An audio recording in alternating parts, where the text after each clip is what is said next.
Hello everyone, welcome to our channel SB. आज के इस लेक्चर में हम 5 प्रॉब्लम्स डिस्कस करेंगे जो कि प्रैक्टिकल प्रॉब्लम्स हैं on union and intersection of sets. इससे एक क्वेश्चन देखने को मिलता है हमें एचटेट में, यूपी टेट में, DSSB में।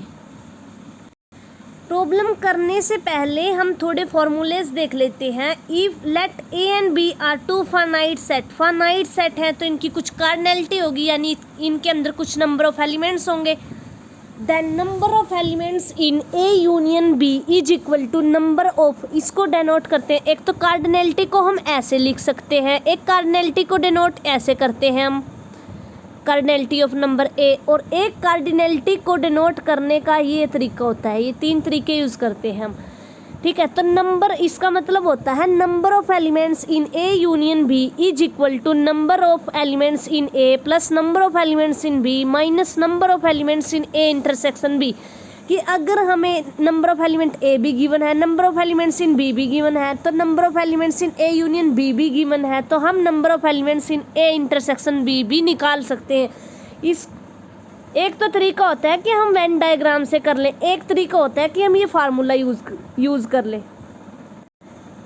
अब इसके बाद second, when A and B are disjoint set, अगर डिसजॉइंट सेट हैं वो दोनों, तो यानी A intersection B is equal to 5। अगर ए और इंटरसेक्शन बी में कोई एलिमेंट ही नहीं है तो number of elements in A intersection B is equal to 0।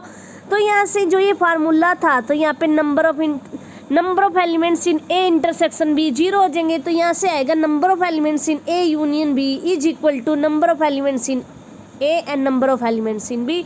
ये तो 0 हो गया हमारा, तो ये बन गया formula, number of elements in A union B is equal to number of elements in A plus number of elements in B.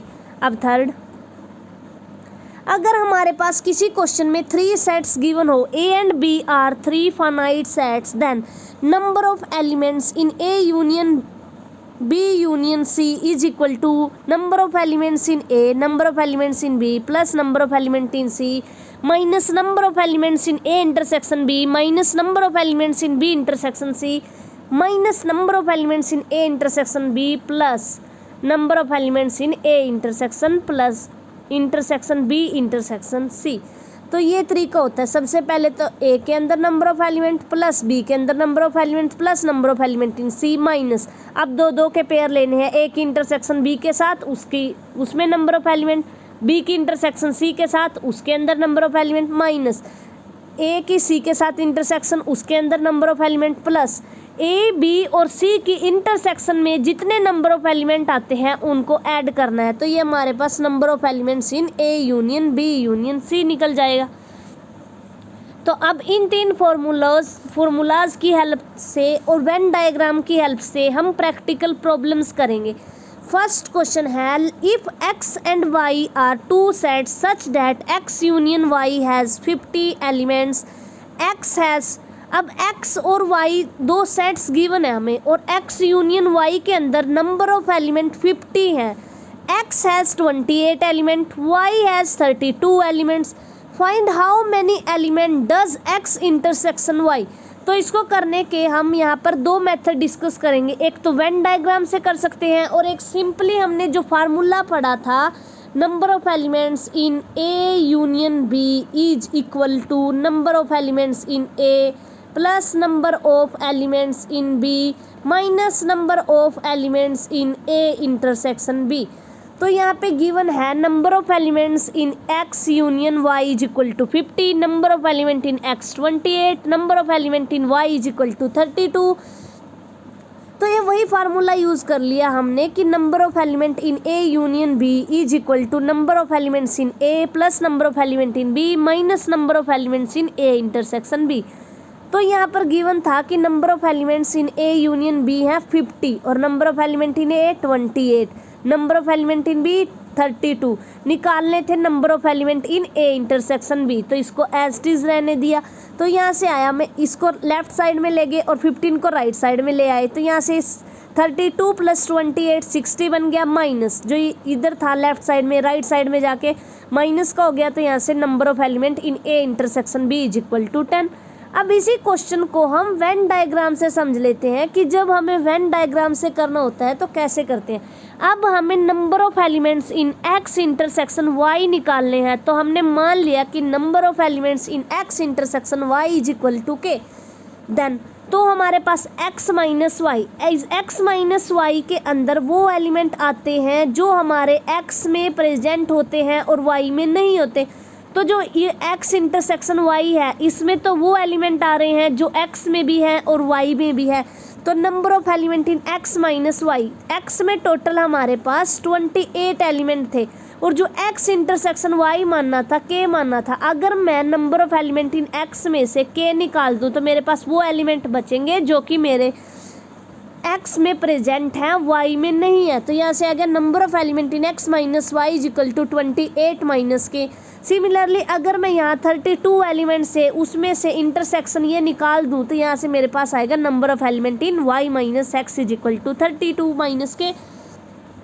अब अगर मैं इन दोनों की यूनियन लेना चाहती हूँ सेट की, तो number of element in x union y is equal to number of element in x minus Y plus number of elements in x। अब इन तीनों को अगर मैं ऐड कर दूँ, जो 3 बन रहे हैं छोटे छोटे, तो मेरे पास इसकी यूनियन आ जाएगी x यूनियन y। तो number of element in x union y is equal to number of element in x minus Y plus number of element in x intersection y, ये वाला portion, plus number of element in y minus X. तो x union y में हमारे पास element given है कि इसके अंदर 15 element है और इसके हमने ये निकाले थे 28 माइनस के, तो यहाँ रख दिया। और number of element in x intersection y, ये के हमने माना था खुद से, और ये हमने फाइंड किया था कि number of element in y minus X is equal to 32 minus K. तो यहाँ पे ये वैल्यू रख दी, तो यहाँ से आया हमारे पास 50 is equal to 60 plus K minus 2k। तो यहाँ से आया k is equal to minus 10। तो माइनस माइनस दोनों साइड से कैंसिल हो गया, तो k की वैल्यू आ गई 10, यानी number of elements in a intersection b is equal to 10। अब सेकेंड क्वेश्चन देख लेते हैं हम। In a school there are 20 teachers who teach mathematics और physics। जब और आता है तो वो हमारा यूनियन को डिनोट करता है, और जब एंड आता है तो वो हमारा इंटरसेक्शन को डिनोट करता है।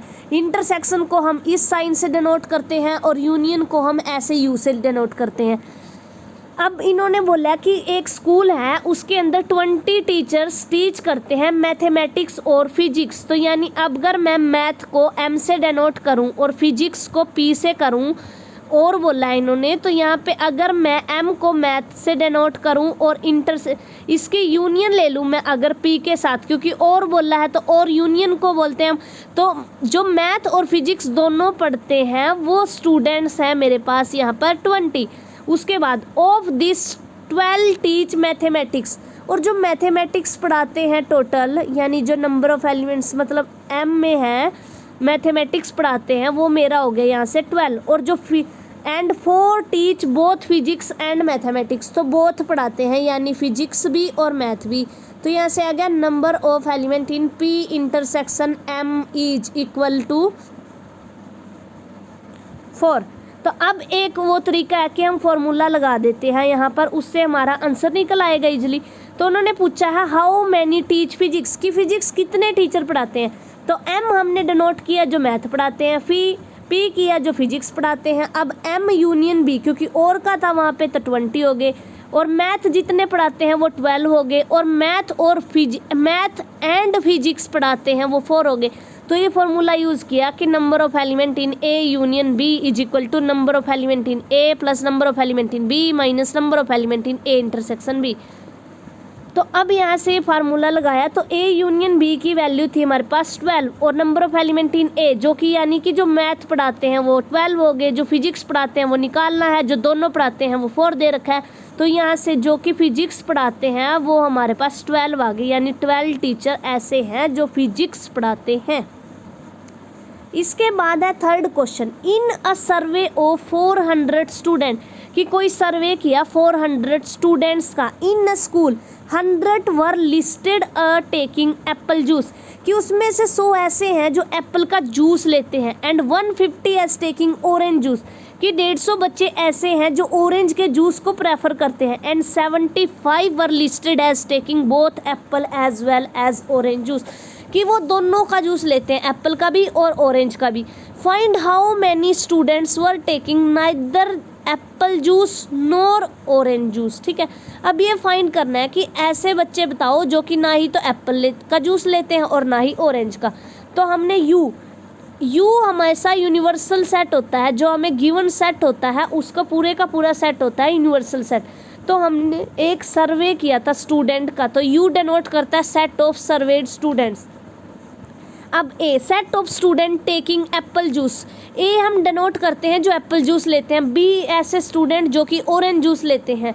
तो एन यू 400 हो गया, और एन ऑफ ए जो कि हमारे एप्पल जूस ले रहे थे 100 और जो कि ऑरेंज ले रहे थे 150, एंड जो दोनों ले रहे थे वो हो गए 75। तो यहाँ से हमें निकालना है कि जो ना तो हमारे ऑरेंज जूस लेते हैं और ना ही एप्पल जूस लेते हैं। तो यहाँ से आ जाएगा N A dash intersection B dash. A dash का मतलब है वो एलिमेंट जो कि ना ही जो एप्पल जूस नहीं लेते, और बी का मतलब है जो कि ऑरेंज जूस नहीं लेते। तो इन दोनों के अगर इंटरसेक्शन ले लेंगे तो जो क्वेश्चन में पूछा गया था वो निकल जाएगा। तो अब हमने डी मॉर्गन्स लॉ पढ़ा था कि अगर हमारे पास ऐसे होता है ए इंटरसेक्शन बी का डैश, तो ये कन्वर्ट हो जाता है ए डैश यूनियन बी का डैश, तो इंटरसेक्शन यूनियन में कन्वर्ट हो जाता है। तो यहाँ से आ गया number of elements in A union B का डैश कॉम्प्लीमेंट। तो अगर इसका कॉम्प्लीमेंट निकालना, इसका मतलब है number of element in U minus number of element in A union B. तो यहाँ से माइनस कर देंगे। अब एन यू हमारे पास 400 दिया हुआ है, और एन ए यूनियन बी वो फार्मूला यूज़ करेंगे कि N A union B is equal to N of A plus N of B minus N A intersection B. ठीक है, तो यहाँ से ये वाला फार्मूला यूज़ करने के बाद हमने ये ऐसे लिख दिया। तो यहाँ से माइनस साइन को अंदर ले गए, N U minus N A minus N B plus N A intersection B. तो अब जो वैल्यूज़ हमें पता थी वो पुट कर दी हमने। हमें पता था कि एप्पल जूस लेने वाले 100 हैं, ऑरेंज जूस लेने वाले 150 हैं, और जो दोनों जूस ले रहे थे वो 75 हैं। तो 400 में से माइनस कर दिया, तो हमारा यहाँ से 225 आंसर आ गया कि जो ना तो हमारा एप्पल जूस ले रहे हैं और ना ऑरेंज जूस ले रहे हैं, वो कितने हमारे पास 225। अब fourth question, check the set of letters needed to spell CATARACT and the set of letters needed to spell TRACT are equal. हमें चेक करना है क्या हमें CATARACT का स्पेलिंग का सेट बनाने के लिए जितने एलिमेंट चाहिए क्या वो सेम होंगे जितने एलिमेंट हमें TRACT को बनाने के लिए चाहिए। तो अब देख लेते हैं कि इस एलिमेंट को बनाने के लिए हमें कितने एलिमेंट चाहिए। अब सेट की डेफिनेशन का यहाँ बिल्कुल क्लियर कट विजुलाइजेशन होता है कि A set is a well defined collection of distinct object। तो यहाँ पे हमें वेल डिफाइंड कि अगर कोई सेट बनाने को बोलेगा किसी को तो सब ही उसमें एक डिफरेंट एलिमेंट, तो वेल डिफाइंड हो गया। अब डिस्टिंक्ट ऑब्जेक्ट, तो अगर यहाँ पे क्वेश्चन में ए यहाँ भी आ रहा है, ए यहाँ भी आ रहा है, लेकिन हम अपने सेट के अंदर इसको एक बार लिखेंगे। तो सी आ गया, यहाँ से ए आ गया सेट के अंदर, टी आ गया एंड आर आ गया। तो हमें 4 एलिमेंट्स की ज़रूरत पड़ी इस वर्ड को बनाने के लिए, CATRACT को बनाने के लिए। तो अब हमारे पास आ गया कि ये TRACT है, तो अगर इस सेट को बनाना है तो हमें इस वर्ड को बनाना है तो हमारे सेट में कितने एलिमेंट होने चाहिए। तो अब इसको लिखना शुरू किया, T चाहिए, R चाहिए, A चाहिए, C चाहिए और T चाहिए। तो अब इस वर्ड, लेकिन T यहाँ पर रिपीट हो गया, तो लेकिन set is a well defined collection of distinct object, तो हम यहाँ पर अलग ही एलिमेंट रखेंगे। तो T यहाँ पे एक ही बार आएगा, TRAC। तो यानी यहाँ ये भी सेट और ये भी, ऑर्डर का डिफरेंस सेट में मायने नहीं रखता। चाहे तो मैं ये लिखूँ 1 2 सेट के केस में और चाहे मैं ये लिखूँ 2 1, ये सेट तो इक्वल है मेरे, चाहे एलिमेंट बेशक मैंने ऑर्डर चेंज कर दिया तो यहाँ पे ये आया एक सेट और एक ये आया, लेकिन ये एलिमेंट तो दोनों में सेम है। सी यहाँ है, सी यहाँ भी है, ए यहाँ है, ए यहाँ भी है, टी यहाँ है तो टी यहाँ भी है, और आर यहाँ है तो आर यहाँ भी है। तो हमारे पास आ गया एक ऐसा सेट आ गया दोनों के अंदर नंबर ऑफ एलिमेंट सेम है। तो हमने चेक कर दिया कि हाँ, इस सेट को, इस दोनों एलिमेंट को स्पेल करने के लिए हमें जिस सेट की जरूरत पड़ती है वो दोनों इक्वल है। अब आते हैं 5th क्वेश्चन पे। Out of 500 car, owner investigated 400 owned car A and 200 owned car B. कि हमारे पास 500 ऐसे थे जो कार को ख़रीदना चाहते थे, उनमें से 400 ने तो कार ए को ख़रीद लिया और 200 ने कार बी को ख़रीद लिया। And 50 owned both A and B, और 50 ऐसे आ गए हमारे पास जिन्होंने दोनों कार को ख़रीद लिया। तो हमारे पास टोटल 500 ही थे, उसमें से 400 ने तो कार ए को ख़रीद लिया, 200 ने इसको ख़रीद लिया और 50 ये बचे, both A and B. Is this data is correct. तो हमें बताना है क्या ये डाटा हमारा करेक्ट है। तो अब हम वही यू को डिनोट करेंगे जितने कार के ओनर्स हैं, उसके बाद एम जो कि ए कार को ख़रीद रहे हैं, एस जो कि बी कार को ख़रीद रहे हैं।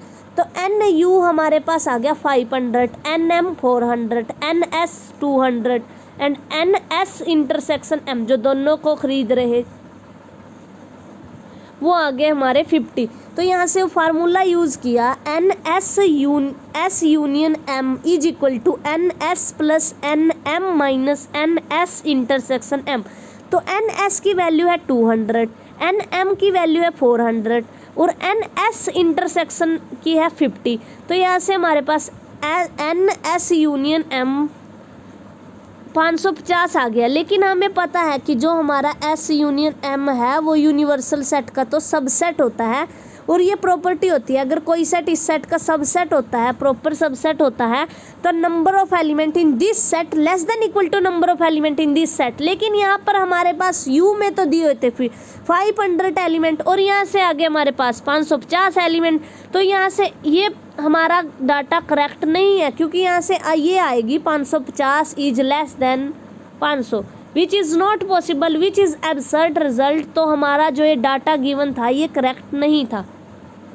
Thank you for watching, happy learning.